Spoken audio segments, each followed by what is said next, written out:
Sir, जो question बार बार निकलकर सामने आ रहे हैं कि जो असामान्य स्थितियों की ओर इशारा करते हैं, मैं उसके बारे में चाहूंगी। आप बताइए कि किस तरह से जब भी कोई सुसाइड के लिए गले में फंदा डालता है तो वो मार्ग कैसा होता है और असामान्य परिस्थितियां किस ओर इशारा करती हैं। मैं चाहूंगी उसके बारे में फिर से वैसे मिश्रा जी। देखिए, जब अगर एक्चुअल ये सुसाइडल हैंगिंग होता हाँ, तो इसका लिगाचर मार्क का जो पैटर्न है वो इस तरीके से आता, थोड़ा सा इलोंगेटेड पैटर्न होता, लेकिन ये इलोंगेटेड ना होकर हॉरिजॉन्टल है बिल्कुल। तो इसका बॉडी का ये फेस का लोड वगैरह जो पड़ता है वो खिंचाव होता है बॉडी वेट के हिसाब से। तो लिगाचर मार्क सुसाइड केस में जो एक्चुअल अगर होता तो ये इस तरीके से जाता और यूनिफॉर्म पैटर्न नहीं होता, कहीं पे पतला होता कहीं पे चौड़ा होता। लेकिन यहाँ पर तो एक जैसे कोई लेदर की बेल्ट को कस के दबाया गया हो और बिल्कुल यूनिफॉर्म साइज का चौड़ाई का एक पैटर्न बना हुआ है, जो कि मुझे एज ए फॉरेंसिक एक्सपर्ट तो बिल्कुल लगता नहीं है कि ये हैंगिंग का मामला होगा। ये गला घोटने का भी मामला हो सकता है। आप ये कह रहे हैं कि ये हैंगिंग का मामला नहीं, जिस तरह के मार्क निकलकर सामने आए हैं ये गला घोटने का भी मामला हो सकता है। इसमें एक और जानकारी देते हुए मैं पूछूंगी इसके बारे में साहब से।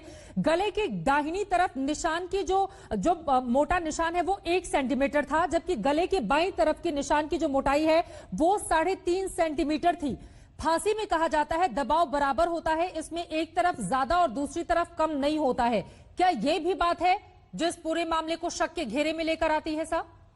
देखिए, अगर एक दो लोगों ने मिलकर उसके गले को घोटने की कोशिश की, जिसकी संभावना है, मैं अभी कंफर्म नहीं कर सकता, ठीक है, तो प्रेशर जिधर से ज्यादा होगा जिधर से कम होगा उसी हिसाब से उसकी चौड़ाई और उसकी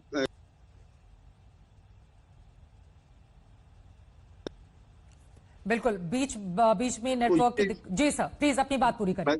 मैथमेटिकली इक्वल नहीं होगा, डिपेंडिंग ऑन द फोर्स कि कौन लोग इसमें अपने फोर्स को अप्लाई करके उसका गले को दबा रहे हैं या खींच रहे हैं, लेदर का पट्टा है कि क्या है, तो वो इधर ज्यादा हो सकता है इधर कम हो सकता है। तो वो यूनिफॉर्म होने का मेरी बात समझ में नहीं आ रही है।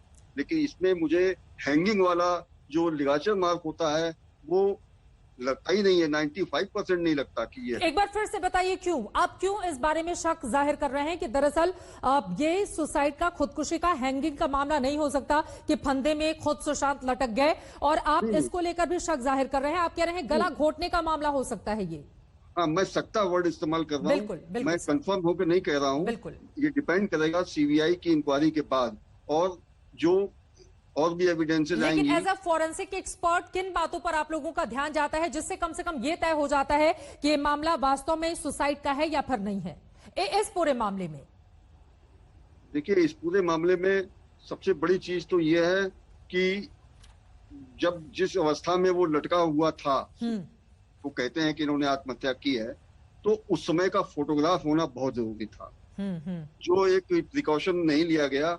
और ये किस स्थिति में लटके थे, किस स्थिति में उन पे फंदा बांधा गया था, घुटने की पोजीशन क्या थी, ये स्टडी का पार्ट था, जो कि दुर्भाग्य की वजह से किसी ने देखा नहीं है, उसका फोटोग्राफ भी कोई नहीं है। और जो मेन चीज होती है कि कई तरीके से इंसान लटकता है, उसकी हाइट के हिसाब से डिपेंड करता है, उसके वेट के हिसाब से डिपेंड करता है, लेकिन वो किस पोजीशन में था ये नहीं। और दूसरी बात यह है कि आंखों को बाहर ना निकलना, जीभ का बाहर ना निकलना, ये इस तरफ इशारा करता है कि यह सुसाइडल हैंगिंग नहीं है।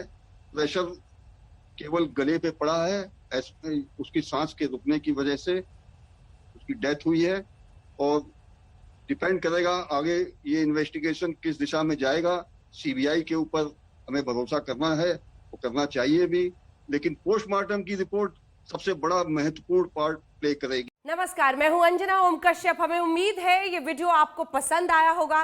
लेटेस्ट खबरों के लिए यूं ही देखते रहिए आज तक, और इस वीडियो के पसंद आने पर लाइक, शेयर एंड सब्सक्राइब करना ना भूलें।